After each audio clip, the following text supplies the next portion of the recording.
What's something a woman said or did that made you decide, on the spot, that you were done? Whether it was on the first date, or after 25 years of marriage, I'd like to hear about others' experiences. I'll start. She started talking about how she used to have sex with random dudes as a method of self-harm. I'd rather step into an enclosure with a starving lion than be stuck dealing with that edit. Since a small number of you think I'm the Antichrist for making such a decision, I'd like to clear something up. We were still in the talking stage. I knew her for maybe a month when she told me this. It's not like I dated her for 6 months, then left her over it. Got in a fight the night before leaving to Hawaii for my sister's wedding over something trite. Found out she had been hiding liquor in the closet and drinking it in secret. That wasn't the problem. I mean, sure, it's a problem 'cause I had been helping her work through her alcoholism and our agreement with our therapist was no booze in the house. But the real problem was that she decided to not go on the trip, and got upset when I said I was still going. "You're still gonna go without me?" "Yes, I am walking my sister down the aisle. If you leave, we're done. It's her or me. 5 years, instantly over." It was like a clarity washed over me in that moment.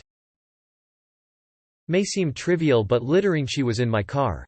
We finished a bottle of water, and she straight up chucked it out the window. This except what she did was we had got Chinese takeout and she opens hers and takes one bite and says I'm full and literally threw the whole thing right on the sidewalk. After a good time of being together for months, she tried shaming me for finding out she was talking to 10 dudes behind my back. Took me a while to realize it was okay for me to leave someone who didn't respect or desire me like I thought. She slapped my face. Nope. My ex-wife threw her phone at my daughter. I had got off the phone with my mother. She had just told me she had a tumor in her back and it's genetic. I had been having back problems, and was scared for my mom, worried about my own longevity, and needed to talk. My wife was playing a video game. We were both gamers in the other room. I said, "I need to talk to you when you have a minute." Just got off the phone with my mom, in a serious voice, and without even looking up from the screen she goes, "You can just talk now." I said, "This is serious. I need to talk to you and it needs to be not when you're staring at the game," and again without turning. Her response was, "I'm in the middle of something and can't. Just say it." Here's the thing, folks. I played that exact game and knew she wasn't in the middle of anything. I could see the screen and she absolutely could have stepped away at that moment. What was actually going on was she was in the middle of playing and chatting online with the guy the first would come to find out she had cheated on me with for over a month. She was so wrapped up in receiving lavish attention, because their online version of a relationship was easy, that she was completely oblivious to the person who she was married to standing right behind her on the verge of tears.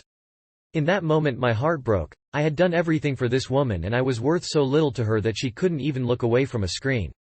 The added context of her cheating was the actual final straw, but that moment is where it ended, I think. The household bills are not my problem, they are now. After my buddy told me he thought he saw her making out with a guy in her car.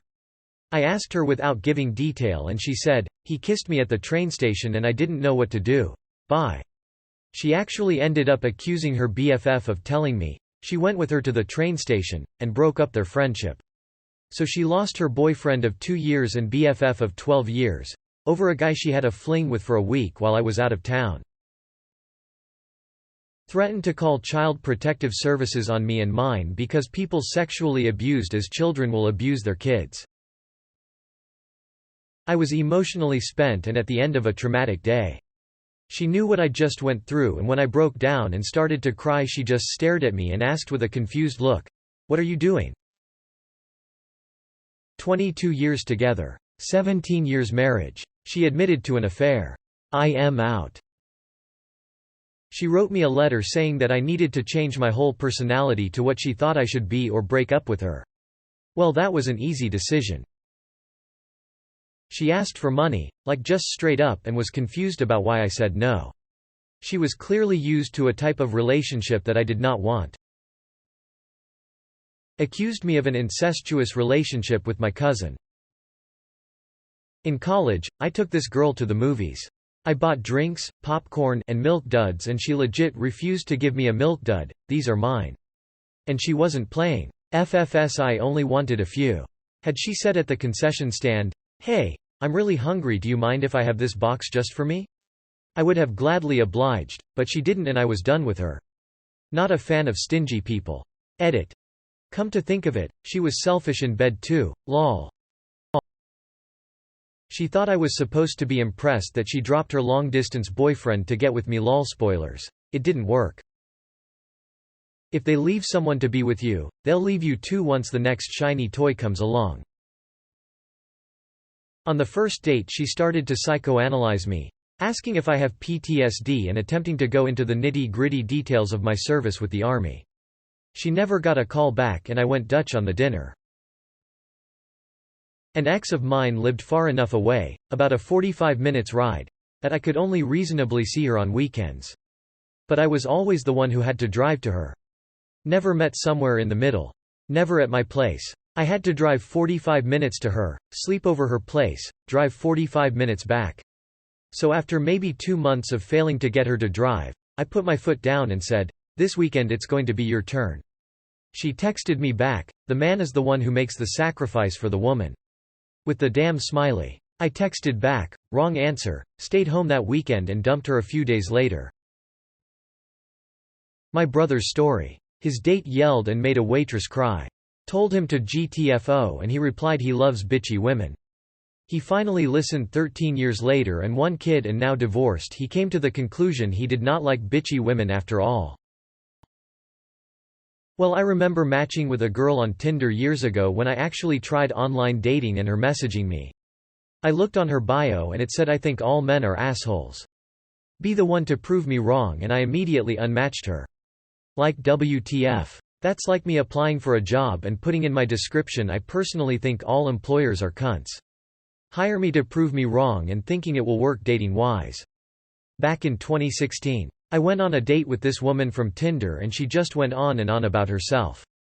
Couldn't even talk about anything else. It just put me off. Didn't even want to know anything about me or anything. Just came off as me. She attempted to gaslight me, then shut down communication when I tried to call her out on the BS. Several mutual friends ask why I can just move beyond that. And the answer is always the same. I can always forgive, but to forget requires accountability. Without that, I'm telling myself it's okay to be treated that way. And it's not, nor will it ever be. I was willing to overlook the David Draymond altar in her room, but getting pissed off that I was having a conversation with her mom while she was on the phone in a different room, then accusing us of talking bad about her behind her back, was where I drew the line. It's as bad as it sounds. On a first date, she treated the waitress like shit. I cut the date short. Drove her home in absolute silence. Said goodbye and never talked to her again. Forgotten her name too. I had a date. First date, says she couldn't decide between one of 2 entrees. The lobster or the filet mignon. So she ordered both. Each roughly $45 per each. Then proceeds to take 1 bite of both and tell me neither was to her liking and she wasn't all that hungry anymore, and no, she didn't even want to take them home. I just couldn't believe the entitlement. The moment my son's mother was screaming at me and my 2-year-old boy was crying, tugging on her shirt for her to stop, and I tried to take it down a notch by calmly saying, "Can we please not yell in front of him?" And she responds by screaming, "I don't give a fuck," in my face. My father left when I was a kid and I tried so damn hard to make that family unit work. I swore I would do anything to keep us together so my son wouldn't feel the way I did. In that moment, I realized it was impossible. My world shattered. After 3 years of mental and physical abuse towards me, she finally decided to try to commit suicide in the house where my kids were sleeping. That was it. I called 911, saved her life, and moved out the next day. It was no secret to my, now ex-wife, that I enjoy the devil's lettuce. She doesn't partake. Which is fine. She is also the type that couldn't stand other people enjoying things she doesn't. Literal embodiment of the stop having fun meme. Which is not fine, and we'd argue about it from time to time. We were going through a rough patch when she found my nearly empty dugout. She called the cops. Walked in from the garage to find the cop and hear talking in the kitchen. Cop had my dugout in his hand. After giving me the drugs or bad talk, he told me didn't want to get mixed up in our spat and told me to stash it with a friend before he left. I hired a lawyer and filed for a divorce the next day. We were married for 10 years at the time. Threatened my kids. She wasn't working. Hadn't, in months, slept days, played WoW at night. I wound up getting a friend offering her a position through me. 'Cause he and I talked or something, I dunno, it's been 15 plus years now. She woke up that evening, and I went to tell her about the offer. Nah, I don't want to do that. We're broke. I'm working, she's not. She's eating, I'm not. She was gone next day. Had been talking to a girl for maybe a few weeks. She invited me out with her and her friends. And then later in the night got super drunk. Started dancing with other dudes right in front of me and took one guy's number while I was maybe 2 feet away. Decided it probably wasn't gonna work long term. I will never ever give you a blowjob, without having asked for it even. Slite. My roommate spotted her holding hands and kissing another dude at a city summer event while I was away being a best man at a friend's wedding. When I confronted her, she didn't deny it, and didn't apologize. Bye lady. Liked her for a few months. Had a first date with her. Half the time she acted like she didn't want to be there. She just wasn't that into me. Now she's dating another woman, so it makes sense now. Cheated on me. Then had the audacity to pull the "if you loved me you'd make this work" motherfucker. If you really loved me you wouldn't have cheated in the first place.